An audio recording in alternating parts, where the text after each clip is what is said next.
Assalamualaikum warahmatullahi wabarakatuh. Apa kabar anak-anak? Semoga sehat ya.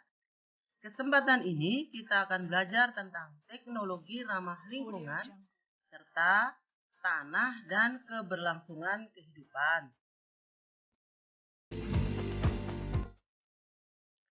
Setelah pembelajaran ini selesai, Ibu harap kalian mampu menjelaskan pengertian dan prinsip teknologi ramah lingkungan, dapat menyebutkan contoh-contoh teknologi ramah lingkungan, dapat menjelaskan perilaku hemat energi dalam kehidupan, dan dapat menjelaskan peran tanah dan organisme tanah bagi keberlangsungan kehidupan.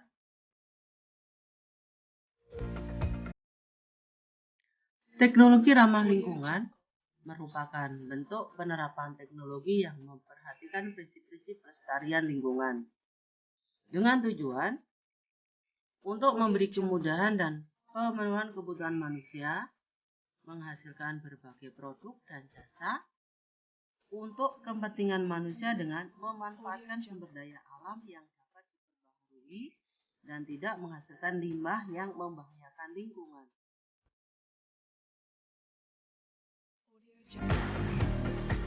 Aplikasi dan teknologi ramah lingkungan.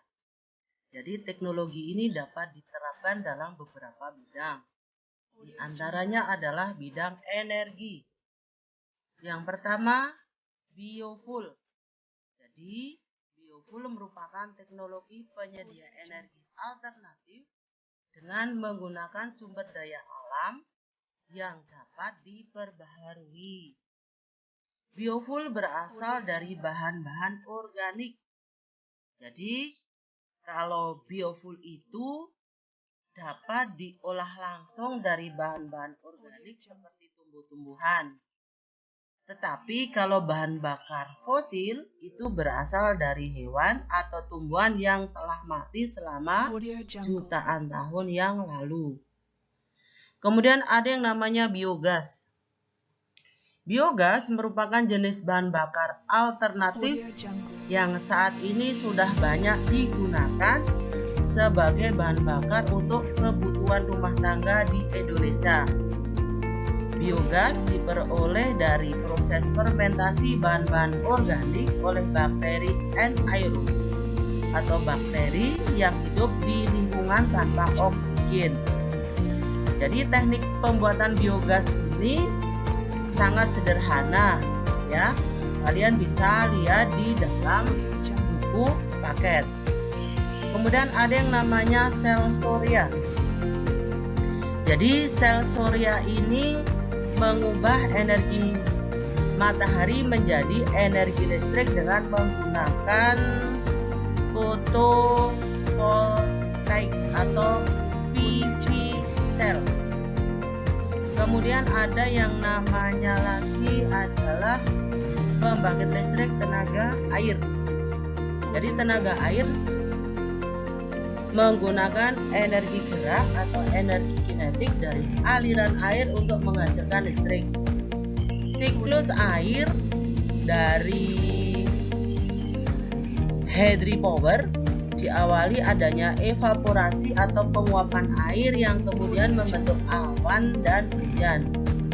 Dari air hujan yang terdapat pada dataran tinggi selanjutnya mengalir ke daerah lebih rendah melalui sungai. Jadi cara inilah yang akan dipakai dalam pembangkit listrik tenaga air. Kemudian juga ada yang namanya pembangkit listrik tenaga pasang surut air laut dan ombak. Jadi ini bisa menghasilkan listrik dari aliran air yang berasal dari pasang surut air laut dan ombak. Misalnya di beberapa pantai dari muara, level ketinggian air dapat naik atau turun sehingga 6 meter bahkan lebih. Jadi ini yang dipakai sebagai pembangkit listrik tenaga air laut. Kemudian ada lagi beberapa yaitu pembangkit listrik tenaga angin, ada geothermal. Kemudian ada yang namanya hidrogen power. Di bawah ini adalah beberapa gambar teknologi ramah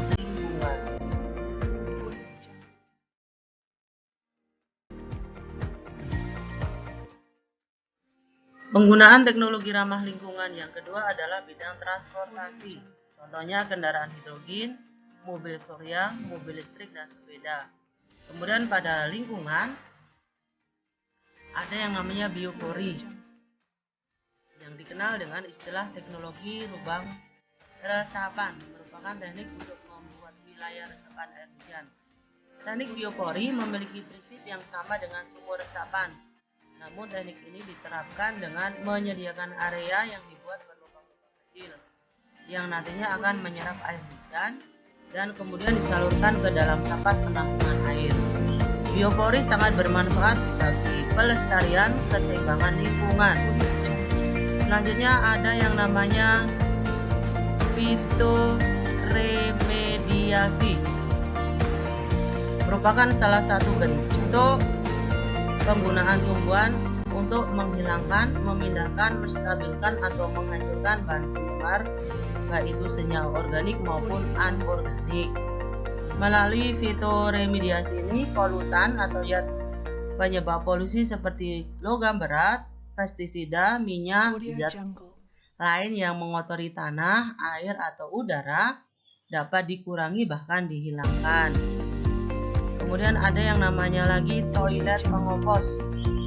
Jadi toilet ini disebut dengan toilet kering yang menggunakan proses secara anaerob untuk menghancurkan atau mendekomposisi fases yang dihasilkan manusia.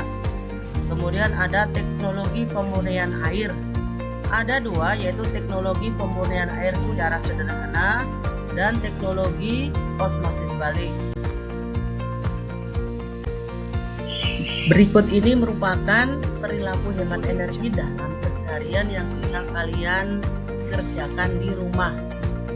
Yang pertama adalah membudayakan penggunaan sepeda atau jalan kaki untuk beraktivitas sehari-hari. Mematikan kendaraan jika tidak digunakan, mematikan lampu jika tidak diperlukan, kemudian menggunakan pompa air listrik seperlunya saja.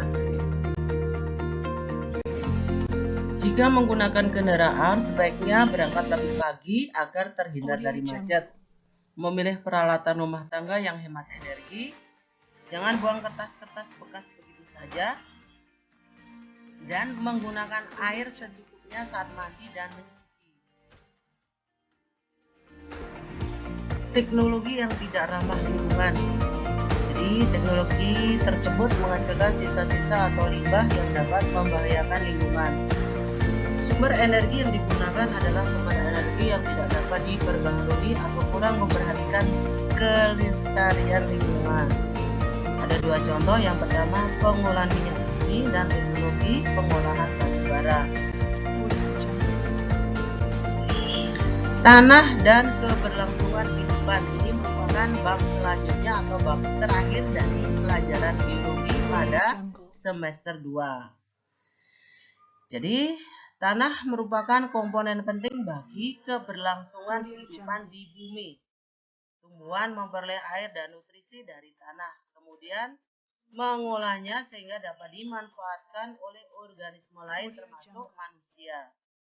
Peran tanah itu ada 3. Yang pertama sebagai tempat hidup hewan dan bakteri, menunjang kesehatan dan penyedia keperluan manusia, dan yang ketiga penyedia dan penyaring air.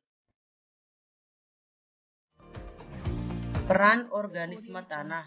Organisme tanah merupakan makhluk hidup yang berada di dalam tanah. Peran yang pertama sebagai dekomposer atau sebagai pengurai. Yang kedua, bereaksi kimia dalam tanah. Yang ketiga, mengurai polutan yang berada dalam tanah. Yang keempat, mencegah penyakit tanah. Yang kelima, memberi pengaruh pada tekstur tanah. Dan yang keenam, mengatur kegemburan dan struktur tanah. Proses pembentukan tanah dan komponen penyusun tanah. Yang pertama, tanah merupakan campuran dari batuan yang telah lapuk, menguraikan bahan organik, mineral, air, dan udara. Tanah terbentuk karena adanya pelapukan fisik, kimia, dan biologis. Tanah tersusun atas lapisan-lapisan tanah, yaitu horizon A yang paling atas. Yang paling banyak terdapat bahan zat organik. Kemudian horizon B dan horizon C. Tanah dapat kehilangan kandungan mineral dan nutrisi akibat beberapa kejadian alam seperti hujan dan banjir.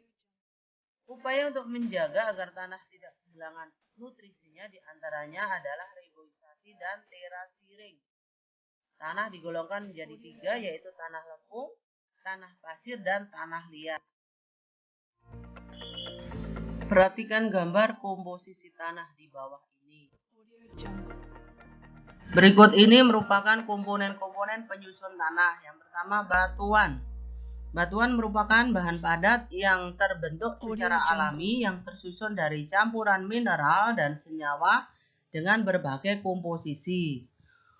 Yang kedua, udara. Jadi kalau kalian lihat tanah itu kelihatan padat, tetapi sebenarnya pada tanah terdapat rongga-rongga yang berisi udara. Yang ketiga, humus. Humus adalah komponen organik yang dihasilkan dari proses dekomposisi atau penguraian hewan atau tumbuhan yang telah mati. Daun yang gugur yang diuraikan oleh bakteri dan jamur. Kemudian air, yang selanjutnya mineral, kemudian komponen-komponen organik yang lain.